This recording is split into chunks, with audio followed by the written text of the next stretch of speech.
Hello everybody in the vast grand internet. Welcome back to a new reading. This time it is The Tutorial by Dragons Are Cool on AO3.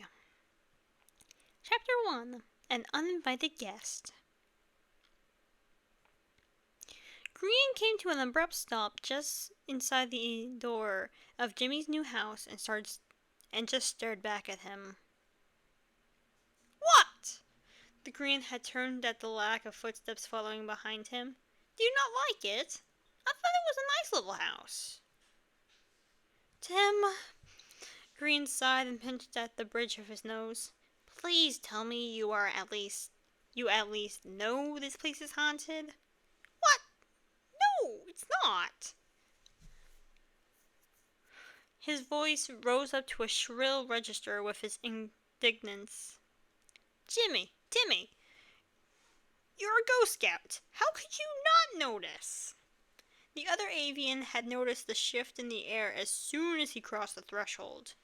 It was much fainter in the middle of the day, but the prickling of his scalp and the prickly, stickly feeling of dread dripping down his spine was unmistakable. How do you even know? It's the middle of the afternoon. The ghost, he scoffed, if there even is one, won't start being active till the evening. You know that. Well, it's definitely more subtle, but it doesn't mean you can't tell in the daytime too. I don't believe you. Every time I've scouted with you, you call it like that without seeing any evidence at all. It's ridiculous. We're supposed to scout the ghost out, not show up and guess. Well, have I ever been wrong? Green crossed his arms. Jimmy deflated a little at that, dropping his head and kicking at the rug under his feet. No. Right. Green proceeded further into the house, looking around and dragging his pouting cousin along with him as he went. It does look like a nice place, Jimmy. Once you get rid of your uninvited roommate, I'm sure it'll be lovely. You really think so? Sure. Green threw himself down onto the couch and released a puff of dust as he did. He sneezed a few times and rubbed at his nose. Maybe don't keep this couch. Jimmy laughed and sat down more carefully. They chatted away happily for a while, but the longer they stayed, the more Green could feel his energy slipping away, siphoned gradually by the resident ghost. It brought his mind back around to the progressively more pressing topic. Hey, he tilted his head to really look at Jimmy.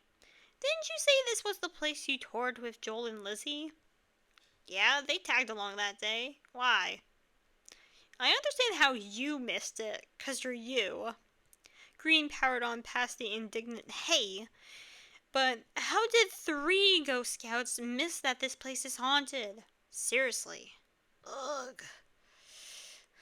Jimmy let his head fall into his hands. You're never gonna let me live this down, are you? Nope. He popped the pea happily. You know what? I'll even do you a favor. I'll ask Impulse to come check it out. Keep it in the family. He ignored the slight twinge of nerves that still came with the prospect of talking to any of the hermits on his own. But the prospect of further humiliating his cousin and fellow Ghost Scout was too good to pass up on. Oh, don't you dare! Green just smiled and stood up, stretching dramatically. Really, it'd be no trouble at all. Don't you worry about a thing. Green! Jimmy tried for a warning tone, but had never worked on his cousin for as long as the canary could remember, even if Green didn't know that himself. Anyways, we should be going. Don't want to get caught in a haunted house after dark. Jimmy sighed. Right, whatever. They got up and left the house together, Jimmy locking up the door behind them. He tossed Green the keys. Right, I'm trusting you. He pointed at Green dramatically. I'm sure they'd be happy to sort out your little ghost problem, Timmy. Green gave him a pat on the shoulder. Do you want to route the scout report, or should I? You may as well, since you're so sure, he teased. And that way, when those two show up and there's no ghost, it'll be on your record. Right, sure. See you, Tim. Green tucked the keys away in his pocket and took off into the sky, completely unbothered by his cousin's pestering. His faintly iridescent starling wings caught the last rays of the late afternoon sun as he relished in their warmth. Any small upside he could find to the extra limbs was welcome, and Mumbo had been right that spending time around his cousin might help him with that. He shivered in the air, sacrificing some height as he did. He didn't usually spend so long in a haunt like that. He felt stiff and tense, but the warmth of the sun did help. He had been in the shadows of the buildings now, if he had chosen to walk. He saw a flash of yellow in his peripheral vision, telling him that Jimmy had joined him. See you, Green, he called back before wheeling off in the direction of his old apartment. He had the place through the end of the month to give himself some time to fix up the new place before he moved in. Now just adding the task of clearing a haunt to the to-do list. Green soared over streets and buildings back to his own apartment, but unlike Jimmy, he never planned to leave his. He shared it with his fellow hermits. Xuma owned the building on paper, but really it had apparently been a group investment, and everyone pitched in whatever ways they could to pay off and maintain the building. Green had been lucky, waking up in some random alleyway with only the worst of his memories intact. Had not been the best way to start his life over now free of them. But then Mumbo had found him, recognized him even, which had apparently come as quite as a shock to the mustachioed man. And maybe against Green's better judgment, he had gone with him. But here was a stranger who might not have been, who wanted to help him, and somehow he felt safe. He's glad he made the decision looking back. He lived with Mumbo for the first little while, technically as a guest and not a proper hermit, but in that time he had gotten to know some of the others. He got to recover and learn how to be himself again. Not that he let on that was what was happening. And in the end, they let him stay. He landed on the walkway heading up to the building. It was a humble 4-story. The old building had low ceilings and outdated fixtures, but they kept them in good repair and upgraded the things they cared more about. The ground level they renovated slowly over the years into a number of community spaces like sitting rooms, a small gym, a library, a kitchen, and dining hall for when they all got together for a meal or hosted guests. Largely things that they could use to avoid going out as much as possible. Outside of work and the necessary trips to things, like the doctors or the grocery store, they all liked to stay home. They didn't call themselves the hermits for nothing. But that did not mean they never did anything. Hey, Green? Doc stood up from one of the many, many garden beds that they had planted to replace the boring lawns. How was it? Hi, Doc. Green stretched his wings and arms over his head before folding them down and away tightly behind him. He ducked his head. It was good. His house is haunted, though. Oh, is Jimmy all right? Green smiled. As tough as Doc acted, Green was coming to learn he was the biggest softy in reality. He's fine. He doesn't live there yet.